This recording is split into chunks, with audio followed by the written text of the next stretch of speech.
Good morning students. आज एक बार मैं क्लास 8 का नया चैप्टर जो रीडर से है जीवन का झरना को लेकर आप लोगों के सामने आया हूं और आज का हमारा टॉपिक है प्रथम दो काव्यांश। आप अपनी पुस्तक खोल के देखोगे, पुस्तक में आप लोग देख सकते हो 1, 2, 3 और 4 काव्यांश है। तो मैं पहला और दूसरा आज का हमारा टॉपिक है और इसको ही मैं आप लोगों को समझाऊंगा। ठीक है, तो इसको समझाने से पहले हम थोड़ा कवि परिचय के बारे में जान लेते हैं कि इसके कवि कौन है और इनका जन्म कब हुआ था, इनकी कौन कौन सी प्रमुख कृतियां हैं, इनकी भाषा क्या है, इन सारी चीजों को हम पहले थोड़ा समझ लेते हैं। तो आप यहाँ पर देख सकते हो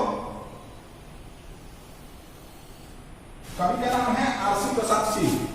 आप लोगों की पुस्तक में भी दिया हुआ है, देख लेना। आरसी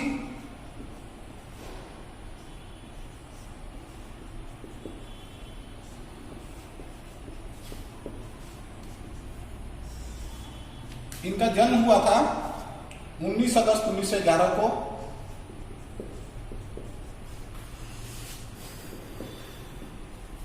ये था जन्म। ठीक है,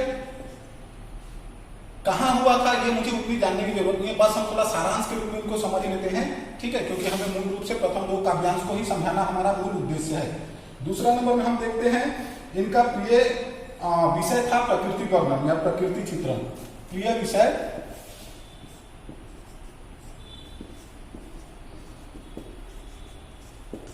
प्रकृति चित्रण था। प्रकृति चित्रण इनका प्रिय विषय था।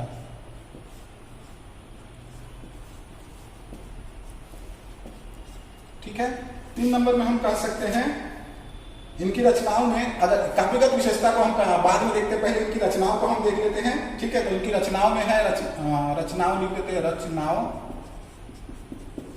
रचनाओं में हम देख सकते हैं क्या, सूर्यमुखी,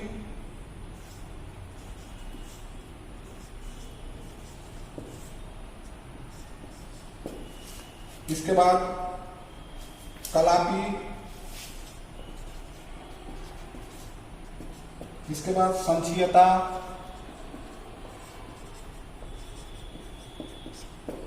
इसके बाद जीवन और यौवन,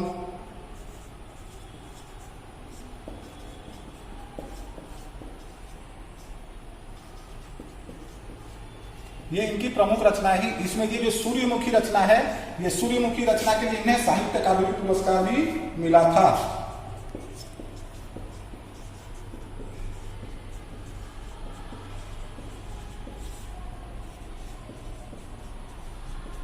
इसके लिए, ये सूर्यमुखी रचना के लिए। ठीक है, अच्छा, अब जहां तक इनकी काव्यगत विशेषताओं को हम देखें तो काव्यगत विशेषताओं में क्या है, जीवन की विभिन्न प्रवृत्तियों को समझ देखने को मिलती है इनकी काव्य में। इनके काव्य में जीवन के विभिन्न प्रवृत्तियों की समझ इनको मिलती है।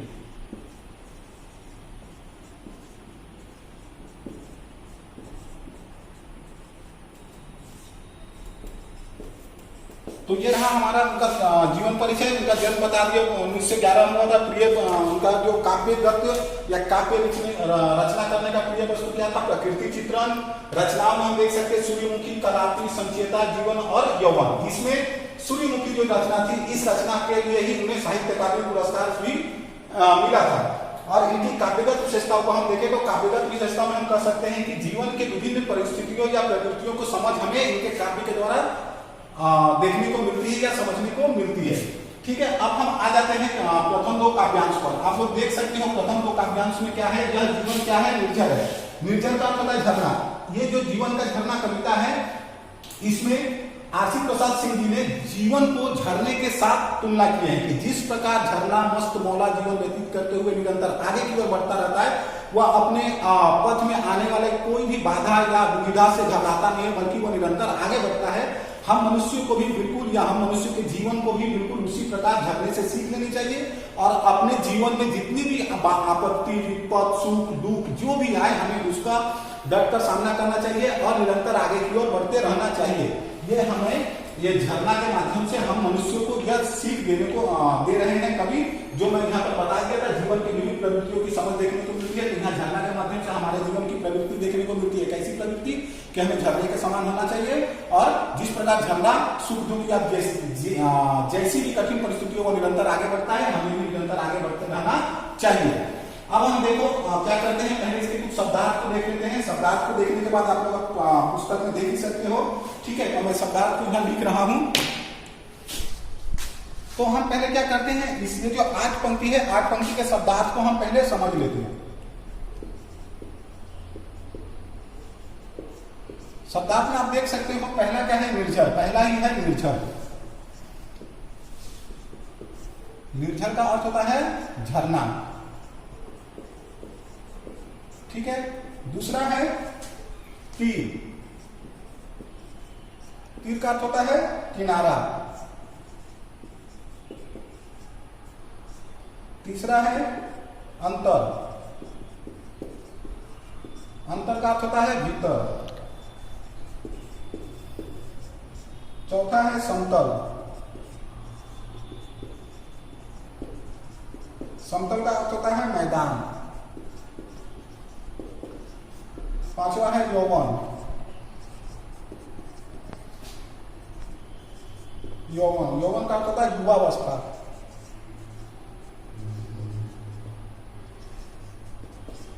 फिर है बाधा। बाधा का अर्थ है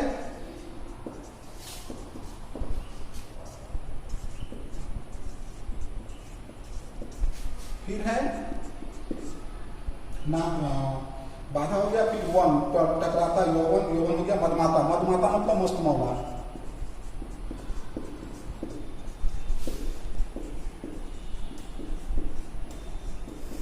ठीक है, तो यह हमारा रहे शब्दार्थ। आप लोग देख सकते हो यहाँ अच्छी तरह से ये शब्दार्थ को याद कर लोगे। ये शब्दार्थ पढ़ने के बाद आप लोग ये कविता को आसानी से समझ पाओगे।